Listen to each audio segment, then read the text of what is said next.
Channel पर जो भी वक्ता ने कहा वो उसकी अपनी राय है, जिसकी पुष्टि नेशन न्यूज इंडिया में बैठकर शीशे की खिड़की को बंद कर लिया करता था। और यही कोरोना योद्धा जो है मरीजों से लपट के काम करते थे, उनकी चक्करें चेंज करते थे। आज इनसे काम लिया। कहते हैं ना, 1 अगस्त से लगातार यहाँ धरने पर बैठे हैं। ये महिला धरने पर बैठी हैं, इनकी सुनने वाला कोई नहीं है। अपना काम बनता है तो भाड़ में जाए जनता, लेकिन ऐसा नहीं है। अब महिलाएं जागरूक हो चुकी हैं, काम भी नहीं बनने देंगे आपका। अभी तक तो आपसे संविधान के दायरे में बात कर रहे हैं, और जिस दिन इन महिलाओं ने संविधान ताक पर रख दिया तो अधिकारी और मंत्री अपनी खैर बना लें। तो आइए हम बात करते हैं। कुछ हमारी जो महिला हैं अपने छोटे छोटे बच्चों को छोड़कर यहाँ धरने पर बैठी हैं, भूख हड़ताल कर रही हैं। अगर इनके साथ कोई भी जांच होती है, उसकी जिम्मेदारी केंद्र सरकार की होगी, उसकी जिम्मेदारी दिल्ली सरकार की होगी। तो मैडम, मैं आपका नाम जानना चाहूँगा। आपका नाम क्या है? क्या? सरोज। सरोज, आप क्यों बैठे? इसलिए बैठे, हमारी 3 महीने से सैलरी नहीं मिली, और उसके बाद हमें नौकरी से भी निकाला गया, और नौकरी भी नहीं मिल रही है, और हम डेली बेच के ठेकेदार के अंडर के नहीं हैं। और मेरे हस्बैंड भी खत्म हो चुके हैं, मेरे हस्बैंड भी नहीं है 1.5 साल से। और हम लोग कहाँ से कमा के खाएं और कहाँ से क्या करें? हमारे पास कुछ भी नहीं है। हमारी कोई दिल्ली सरकार नहीं सुन रही, कोई मोदी नहीं सुन रहा, हम लोगों की कोई भी नहीं सुन रहा। और हम सुनाएंगे ना, उतनी बार हमारे पास कोई भी वोट मांगने आएगा तो हम जूतों की माला ही। मैडम, अगर केंद्र सरकार के अंदर नई संसद कोई भी हो भैया, 33% आरक्षण दे दिया, फिर ये आरक्षण ये है भैया जो हम रोड पे पड़े हैं। ये आरक्षण है भैया जो हम रोड पे पड़े हैं। ये आरक्षण है हम लोगों का, ये आरक्षण है जो हम रोड पे पड़े हैं। 2 महीने 3 महीने हो गए हमें। ये आरक्षण है हमारा जो हम रोड पे पड़े पूरी। हमारे बच्चे छोटे छोटे हम छोड़ के आते हैं, ये उनको ये आरक्षण है। हमारे लिए कौन सा आरक्षण पास हुआ? हमारे लिए कोई आरक्षण नहीं है। और हमारे पास कोई पैसा नहीं, हमारी कोई टाइम से सैलरी नहीं, हमारे पास कोई नौकरी टाइम से नहीं, तो हमारे कौन से आरक्षण पास है? हमारा कोई भी आरक्षण पास नहीं है। हम इस आरक्षण को पास करने के लिए कोई भी पास नहीं लगा रहे, और कोई हमारा इस आरक्षण से लेना देना नहीं है। हमें हमारी नौकरी दे दो और हम अपने बच्चों को खुद पाल लेंगे। और जो ये टिकटें भी बसों में फ्री कर रखी है, हम अपनी टिकट खुद ले लेंगे, बिजली का बिल हम खुद भर लेंगे। हमारी नौकरी, हमें नौकरी दे दो, समान काम समान वेतन सब कुछ दे दो, हम यहाँ से उठ के चले जाएंगे और हम अपना काम खुद करेंगे। वो दिन कहाँ गए जब कोरोना काल में हम लोगों ने लाशें उठाई, जब हमारी इज्जत थी, और जब कोरोना काल चला गया तो हम लोग रोड पे आ गए। आज हम रोड पे बिठा दिए, चद्दर भी बदलते थे, उन लोगों को उठाते भी थे, दवाई भी देते थे, तो आज के दिन हम रोड पे बिठा दिए। ये हमारे लिए बहुत बड़ा वो दिया है शाबाशी कि तुम लोग रोड पे। ऐसा नहीं होगा, नौकरी तो लेंगे, अपना हक तो लेके रहेंगे, चाहे दिल्ली सरकार हो, चाहे केंद्र सरकार हो, चाहे कोई भी सरकार।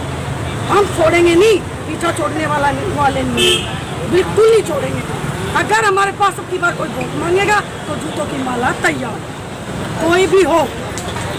आप 5 किलो अनाज और बहकाई में नहीं आऊँगी, बिल्कुल नहीं आऊँगी। 5 किलो मैं दे दूँगी, मेरी नौकरी कर दे, मेरी नौकरी दे दे और मेरी सैलरी दे दे, मैं 1 कट्टा उसके घर के दूँगी। और भी वो भी MP का घेरूंगी, इस के MP का गेहूँ। हाँ, MP का गेहूँ घेरूंगी। हाँ, बाप रे बाप। और MP के नहीं, हमें नहीं चाहिए, हम खुद भर लेंगे, हम खुद भर लेंगे, खुद देने वाले हैं हम। हमारा इतना दिल है, उसमें दिल नहीं है। वो खुद छुप के बैठा है, हमारे सामने आ जाए, दिखाओ, हम दिखाते हैं उसको क्या होता है।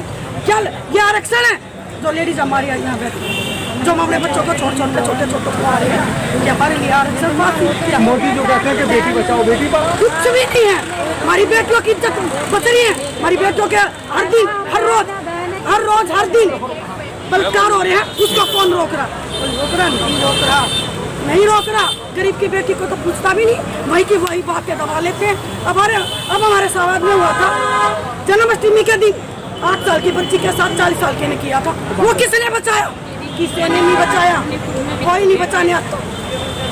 सरोज जी, जब चुनाव आता है तो उसमें आप हिंदू मुस्लिम कर देते हो? नहीं करते, सही आदमी नहीं करते। हम हिंदू मुस्लिम नहीं करते। ये उंगली काट लो, ये उंगली काट लो, खून एक है। हमें हिंदू मुस्लिम से कुछ भी लेना देना नहीं है। तो इसका मतलब इस बार केजरीवाल को महिलाओं से पाला सही पड़ गया। हाँ पड़ गया भैया, बिल्कुल वोट नहीं देंगे, हमारे घर मांगने आएगा तो जूतों की माला तैयार, बिल्कुल तैयार। और कहते हो तो अब लिया आप डाल देंगे, हमारा काम नहीं करवाएगा। काम करवाएगा फूलों की माला, नोटों की माला, हमारा काम नहीं कराएगा तो जूतों की माला। बाप रे बाप, अभी देख सकते हैं एक बच्चे को लेके, इस बच्चे ने क्या बिगाड़ा था इस सरकार का कि आज अपनी माँ के साथ में ये भी धरने पे आई है। एक क्या कहते हैं, अबोध बच्ची कहा जाता है इसको। इसने अभी दुनिया में मतलब पैर भी रखा और आज अपनी माँ के साथ। मैडम आप कहाँ काम करती है? दिल्ली गवर्नमेंट डिस्पेंसरी में। तो क्या कारण हुआ कि आप बच्ची को लेकर भूखे मरने का कगार आगे उसको बदली है। भूखे मरने का करना है तो क्या हुआ, क्यों नहीं आपको निकाला है, क्यों निकाला है, क्या कारण है, क्या बता? कोई गलती नहीं। हमारी गलती यही थी कि हमने कोरोना टाइम में काम करा और ये करे, पेशेंटों को देखा। डॉक्टर तो कमरे में बैठ जाते थे, हम लोगों ने पेशेंट को दवाई भी दी, उनके घर भी गए के लिए। हम लोगों की यही गलती की, हमने ये गलती करी थी उसके जो हमें ये सिला मिला है, यही सजा मिली है हमें। सरकार ने क्या दिया, हमें कुछ नहीं दिया। हमारे छोटे छोटे बच्चों को हम लेके आते, बसों में आते, धक्के खाते हुए, कोई कहीं से आ रहा, कोई कहीं से आ रहा। इस केजरीवाल को या सरकार को शर्म नहीं आती जरा सी? बिल्कुल बेशरम दिखा रखा है इन लोगों ने। मैं सरकार से यही कहूँगी, हम जब तक नहीं उठेंगे तब तक हम यहाँ से पक्के नहीं गिरे जाएंगे, क्योंकि हद होती है भैया। हमारे बच्चों का ट्यूशन स्कूल सब मिस हो गया, फिर बड़े एज के हो जाएंगे जब पढ़ाई करेंगे। इसी उम्र में पढ़ते हैं ना बच्चे, स्कूल की हमें फीस नहीं दे पा रहे, ट्यूशन की हमें बिल्कुल छोटा सा ट्यूशन है बच्चों का, वो भी हम अपने बच्चों को नहीं दे पा रहे। और हमने अपना पूरा 14-15 साल हमने दे सरकार को दिया, सरकार हमें क्या दे रही है ये बताओ आप? सरकार क्या दे रही है हमें? कुछ भी नहीं दे रही सरकार। अब की बार जो आएंगे ना उनको चप्पलों से मार के भगाऊंगी, मैं खुद भगाऊंगी। मैंने अपने गली मोहल्ले में अपने रिश्तेदारों को बोला हुआ है कि हम किसी सरकार को नहीं वोट देंगे। सरकार हमसे बनते, हम सरकार से नहीं बनते। जो हमें इतना वो कर रखा, जो सड़क पे हम बिठा रखे, सुबह से शाम तक हम अपने बच्चों को छोड़ के आते हैं और हमें ये नहीं पता हमारे बच्चे कैसे बच्चों के साथ बैठते हैं, खाना खाते या नहीं खाते। सूखी रोटी बना के आते, चटनी रोटी, वो भी हमारे बच्चों को टाइम से नहीं है। फिर ऐसी सरकार का करेंगे क्या? केजरीवाल जी, अब आपको शर्म आनी चाहिए। मैं एक पत्रकार खुद कह रहा हूँ, आपको शर्म आनी चाहिए। आप जिस वायदे से आप सरकार बनाई थी आपने कि जो आउटसोर्सिंग है, जो डेली वेजेस हैं, कर्मचारी हैं, हम उन्हें पक्का करेंगे। आपकी पोल खुल चुकी है। आपके स्वास्थ्य विभाग के कर्मचारी, सफाई विभाग के कर्मचारियों ने पोल खोल दी है। जो आप कह के आए थे कि जो आउटसोर्सिंग है, जो डेली वेजेस हैं, हम उन्हें पक्का करेंगे। कब पक्का करेंगे? आपकी ये पोल इन्होंने खोल चुके हैं, क्या करेंगे? भैया पोल खुल चुकी है सरकार की, और खोल देंगे। अब एक बात बताओ, जो नया ठेकेदार आएगा उसको हम पैसे कहाँ से दे? 50,000। हमारे घर में खाने के लिए तो पैसे हैं नहीं, बच्चों के लिए कुछ नहीं है, तो हम सर्विस को ठेकेदार के कहाँ से दे? ठेकेदार को पैसे कहाँ से दे? 3 महीने का हमें टेंडर मिला जाता है, तीसरे दिन फिर हटाया जाता है 3 महीने के बाद। ऐसा थोड़ी होता है भैया। ये रूल बना लिया, पहले ठेकेदार से कमीशन ले लेंगे। इसमें MS और बड़े बड़े अधिकारियों का बहुत बड़ा योगदान होता है। ठेका उसी को मिलता है जो अधिकारियों को चढ़ाता है। 3 दिन टाइम से सैलरी नहीं मिलती भैया, 2-3 महीने हो गए, सैलरी नहीं दी जा रही हमारी। बताओ हम क्या करें? ऐसी सरकार से हम उम्मीद लगाएंगे आगे? कभी भी नहीं, क्योंकि अब तो बस मन में यही ठानी, चाहे कुछ भी हो जाए भैया, चाहे हमें किसी का घेराव करना पड़े या चक्का जाम करना पड़े, हम करेंगे। अपने बच्चों के लिए बैठे हैं। इंसान अकेला इंसान तो पेट कहीं कैसे न कैसे कर लेगा, मगर हमारे छोटे छोटे बच्चे कहाँ जाएंगे?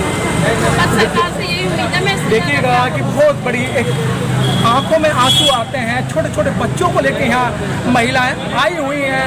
अब तो बात ये हो गई, करो या मरो, आर या पार। इनकलाब जिंदाबाद, मजदूर एकता जिंदाबाद, मजदूर एकता जिंदाबाद, दिल्ली सरकार मुर्दाबाद, दिल्ली सरकार मुर्दाबाद, दिल्ली सरकार मुर्दाबाद, हेल्थ मिनिस्टर दिल्ली सरकार होश में आओ, होश में आओ, होश में आओ, दिल्ली सरकार होश में आओ, होश में आओ, होश में आओ। पक्का होने आए हैं, पक्का होके जाएंगे, पक्का होने आए हैं, पक्का होके जाएंगे।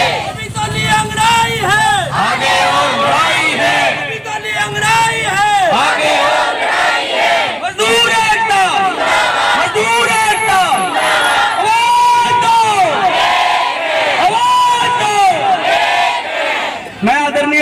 अरविंद केजरीवाल जी से और हमारे उपराज्यपाल जी से कहना चाहूंगा कि